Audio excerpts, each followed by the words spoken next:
Another week. It's crazy. Time's going, honestly, just too fast. It's crazy to think we're now into October. Now, I'm coming at you today, and you're probably wondering why it's Saturday. Plain and simple, I am not going to have a chance tomorrow to get a fishing report done. We got a lot of things going on, whether it's the guide life, family life, senior pitchers, youth football. Tomorrow is literally going to be an action-packed, awesome day, but unfortunately, I'm not going to have a chance to hammer down a fishing report. So you're getting me today on Saturday evening after another long week of guiding, and we're looking at another week ahead, and we'll touch on that a little bit, but we're going to see some changes here, I think, this next week. I've teased changes for weeks. We did see some this last week, definitely. We saw water temps start to cool down. We didn't get much above mid-60s at all for water temps in several days. As you know, with my quick hitting report some mornings, it's 60, 61 when we got up in the morning. Now, I didn't see any 50s, not yet. I didn't see any 50s. Even the day we got really cold at night into the low 30s, it still stayed in the low 60s. I didn't see 50s on Lake Minnetonka anyway. I did get some reports from friends further north of us who saw 50s. We didn't see that here in the Twin Cities. If you saw 50s, great. Let me know where you saw it. I didn't see it on Lake Minnetonka. 60 and a half, 61 was about as low as I saw any morning I got out there. And by the time the day was done, pretty much every day this week, with it hitting mid to upper 60s, even low 70s some days, and sun, we saw water temps, surface temps creep back into 64, 65, that kind of stuff by the time we were done in the afternoon hours. So I do think we're going to see a change here this coming week. We have some rain coming on and off, cold rain, lows in the 40s. I did see one report that said we might see 38, 39. I'll believe it when I see it. My guess is we're going to get down into the low 40s at night. Going to continue to cool that water, but if we get some days where it's in the low 40s and we get some of this cold rain, that's going to make an impact a little more than some of the other stuff that we've seen. So not quite sure what to expect with that. We're going to get after it. We're going to see what's going on, but we can't really predict the weather and what's going on from that regard. So it's going to be some cooling temps. We're definitely going to see water temps continue to cool, which is what I want to see, and we'll explain why. So what happened this last week? This last week, we saw some of the things we wanted to do take effect. Moving baits, chatterbaits, spinner baits was definitely the most dominant way just to flat out catch fish, bass, pike. We did catch some walleyes on chatterbaits. And we've talked about a chatterbait. I'm not going to talk about what it is. You probably know what it is. If not, type it in, Google search it, no problem. I'm throwing the jackhammer. I love that Z-Man jackhammer. Yes, I'm well aware of their price. Yes, I know I'm a fishing guide, and I should be throwing the cheaper ones. I'm not. If you fish with me, any of you watching can attest to that, you're going to be throwing a jackhammer. You're going to be throwing a mini max. You're going to be throwing a high-end bladed jig. Why? They just fish that much better. You can definitely find chatterbaits for $4.99, and jackhammers not $4.99. And if you fish both of them religiously next to each other, you're going to know really fast just how much better, let's call it a higher end chatterbait fishes. So I'm investing in that for myself, for my clients, and yes, we do lose them to pike. But that higher end chatterbait, the jackhammer, the mini max, that style stuff, they just catch more fish. So we're fishing a variety of colors. I'm not going to get into that because plain and simple, this last week it didn't matter. We fished fire crawl, we fished blue and black, we fished green pumpkin like this, we fished a number of different variations. I could not find a specific color that all produced something else. It just seemed to be that they want this style of bait, the sense of vibration, maybe the profile. I did not find that color was a deterrent or an advantage either way. Tying a chatterbait, 3/8 ounce, maybe a half ounce. Those are the two best sizes. And away we go. Cover water, medium retrieve, feel that blade purr, vibrate. If you're feeling that, you're doing the right thing. You don't need to be burning it, and you don't want to fish it so slow that you're still hitting some of these weeds. There are still plenty of weeds present in a lot of the lakes we're fishing, so you want to have a medium retrieve, just kind of tip those weeds, maybe pop it through once in a while, and chase down some fish. So That's what we're doing. This specific rod here is actually, I specifically built this for chatterbaits. It's a 7.5 foot medium heavy predator action blank. I like this. I like a little bit of a stouter tip. Some anglers would tell you to use a glass blank, much like a crankbait for chatterbaits. I like a solid graphite blank just like this because I can feel the weeds. I can pop it through quicker. I can kind of turn into a hook set. I understand the concept with looking at a chatterbait like you do a crankbait. Myself, I'm running graphite blanks. Again, depends who you ask. Each their own, pick your poison.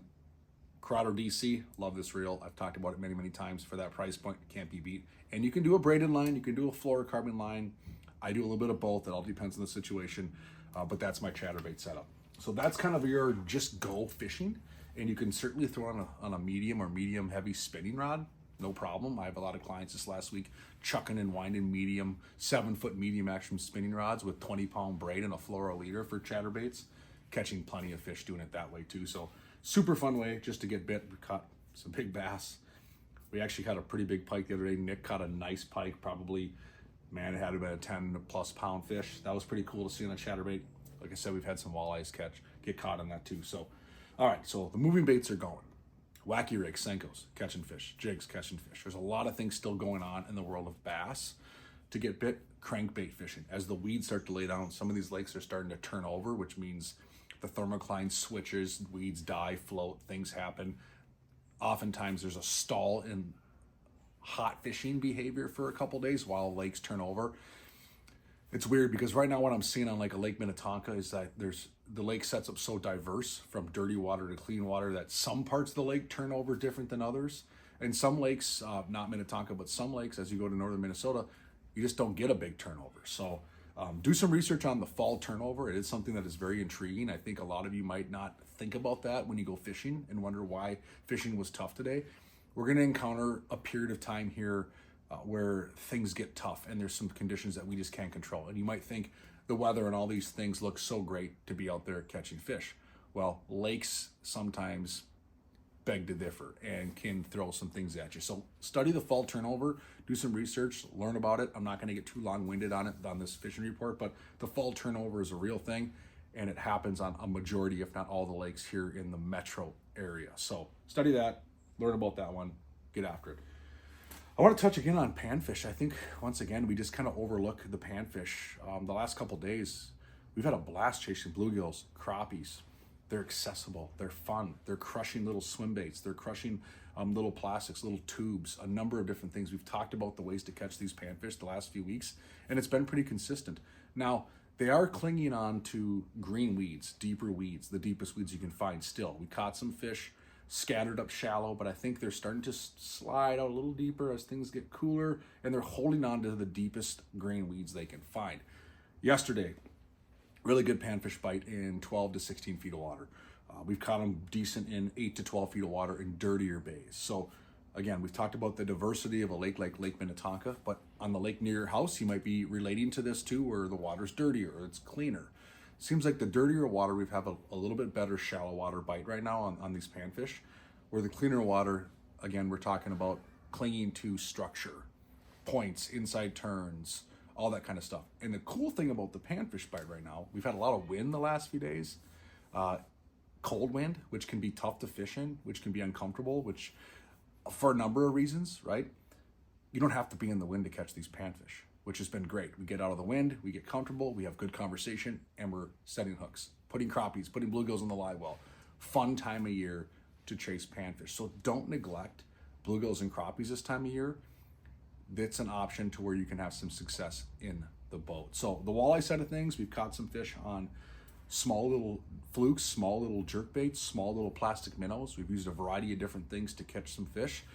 Still struggling to find a really consistent pattern. I think as water temps cool a little more and we stop getting these really warm days and things start to stable out, we're gonna see a better walleye bite. I know there's guys and gals catching them early morning, late evening, after dark, channel bites starting to go. I'm seeing some anglers catching walleyes from shore on Lake Minnetonka, in the neck downs, in the channels. That is a real thing that is happening. So things are starting to fall right in line where we want them for this fall pattern and this fall window. But this next week, I'm excited to see, anxious to see what's going to happen with some of this cool rain maybe coming in. It could change some things around. So, going to be on the water almost every day this week. I'm excited, I'm pumped up. We're gonna see what's changing, what's evolving. Hopefully we put some big fish in the boat. I know we're gonna have a lot of fun no matter what. And as we move into mid-October. Also wanted to touch really quick on, it's also the time of year to start thinking about ice fishing. I know that's hard sometimes to comprehend, but I'm charging batteries, charging my flasher batteries, my electronic batteries. I'm starting to rig up the four-wheeler. I'm starting to play with rods and reels and jigs. What do I need? What broke last year that I forgot about? Starting to do a mental inventory and a physical inventory, maybe on paper, of what you need. We have some ice fishing shows coming up. The first one's in 2 weeks in Ramsey, the North Metro Ice Show at the Adrenaline Sports Center, October 25th and 26th. You're gonna wanna be at that. There is some ice fishing stuff starting to hit the shelves. I stopped in at Thorne Brothers the other day. They do have some stuff starting to find the retail floor. So it's a good time of year to put a little thing in your brain to start thinking about the upcoming ice season. And as you're on the water, start scouting for this coming winter. You're way more efficient putting stuff on your GPS right now in the boat than you are come early ice. So a lot of things to think about. It's a good time of year to be on the water. Good time of year to start thinking about everything coming down the pipeline. And guess what? You shouldn't be bored. So get out there, have some fun, have a great week as we move into mid-October, and we'll see what's coming at you next week. So sorry, you're gonna have 8 days between the next report because tomorrow, Sunday, I'm not coming at you, but I'll be on the water. Hit me up if you have questions, and I'll try to give a daily report from the water if I can every other day or so on what's happening as the week progresses. So get out there, have fun, be safe, set some hooks for me.